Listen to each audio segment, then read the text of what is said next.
Right now, somewhere in your head, a voice is reading these words to you. You didn't choose it.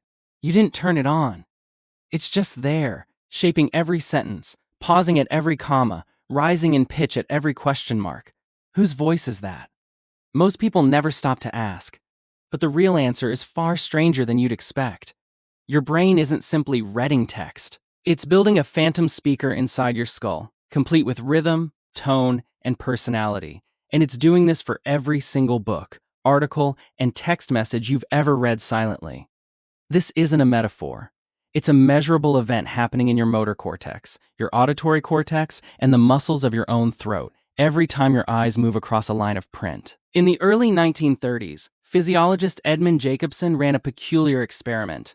He attached sensitive electrodes to the throats of volunteers and asked them to read silently.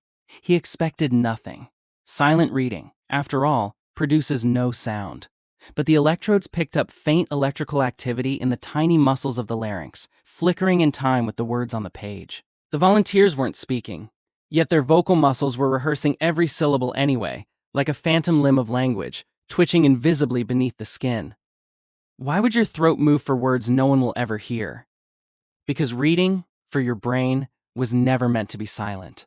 Spoken language came first. Written language is a relatively recent invention, layered awkwardly on top of a brain built for millennia to process sound, not symbols.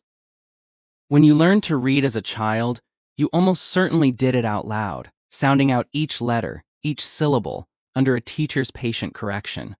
Somewhere along the way, that spoken performance went underground. It didn't disappear. It just became invisible. This is called subvocalization, and it never fully leaves you. Here's where the story gets even stranger. Subvocalization alone doesn't explain the actual voice you hear, though, the one with tone, inflection, even accent. For that, researchers had to look somewhere else entirely, the psychology of inner speech. In the 2000s, psychologist Reuven E. Vilhauer ran a series of studies asking readers detailed questions about what they experienced while reading fiction. The results were oddly specific. Most people reported hearing a distinct inner voice while reading, one that changed depending on the character speaking, one that could carry an accent implied by the text, one that occasionally even resembled the voice of someone they knew personally, a parent, a former teacher, an old friend, without the reader ever consciously choosing to cast them in the role. Your brain, in other words, isn't just decoding symbols on a page. It's producing a performance, complete with a cast, and you are both the audience and the unwitting director. Think about what that means for a moment. When a novel introduces a booming, arrogant villain, your brain doesn't just understand the concept of arrogance intellectually. It often generates a voice to match, deeper, slower, dripping with self-importance, built entirely from a handful of adjectives on a page. When a character is written as nervous and stammering, readers frequently report an inner voice that hesitates, that trips over itself, mirroring the punctuation the author chose, the ellipses, the dashes, the short, broken sentences. This is not something writers command directly. It's something your brain assembles on its own, using cues in rhythm, word, choice, and punctuation as raw material for an internal vocal performance no camera will ever film and no microphone will ever record. Why would your mind bother building something this elaborate for a task that could, in principle, be done in total silence, with no inner voice at all?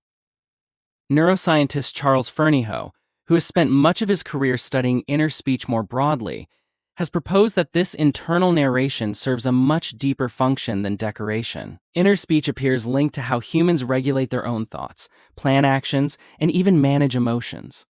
The voice in your head while reading may be drawing on the exact same neural machinery you use when you talk yourself through a stressful morning, rehearse an argument before having it, or silently coach yourself through a difficult task. In other words, the voice narrating your novel and the voice narrating your Monday morning to-do list might not be two different systems at all. They might be the very same mechanism, simply pointed at different material. And here's the part that should genuinely unsettle you. This voice isn't neutral. It has a measurable effect on how you experience the words themselves. Studies on inner speech have found that readers process text faster when their internal voice can match a natural, fluent rhythm, and slower when the sentence structure forces awkward, broken pacing. Punctuation you barely notice consciously, a comma placed just so, a line break in poetry, is quietly dictating the cadence of a voice you didn't know you were performing. Poets have exploited this for centuries without needing a single neuroscience paper to tell them it works. A short, clipped line forces your inner voice to pause. A long, flowing sentence without punctuation forces it to run breathlessly onward, exactly the way the poet intended you to feel, delivered directly into the private theater of your own mind, with you as the sole, unpaid actor performing every part. Now think about how differently a single sentence can sound depending on who's speaking it in your head. Read a line of dialogue from a wise elderly mentor character, and your inner voice likely slows, deepens, perhaps adopts a warmth you associate with age and patience. Read the same words attributed instead to a sarcastic teenager, and that inner voice sharpens, quickens, adds an edge of mockery you never consciously decided to include. The words on the page never changed. Only the invisible performer did. This is also why reading a beloved book after watching its film adaptation can feel strangely different, even disorienting. Once you've heard an actor's actual voice attached to a character, your brain often can't help but borrow it, hijacking your own internal narrator and replacing it with someone else's face, someone else's cadence, someone else's breath between sentences.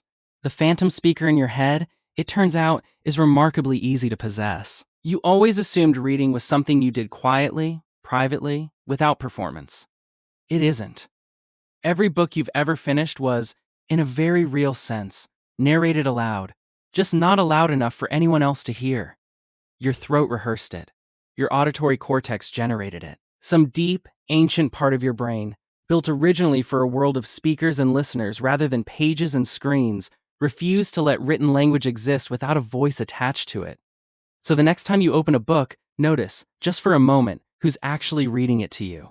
You're not simply scanning words on a page. Somewhere behind your eyes, a phantom speaker is quietly performing every syllable for an audience of one, completing a conversation your species has been having with itself since long before anyone thought to write a single word down.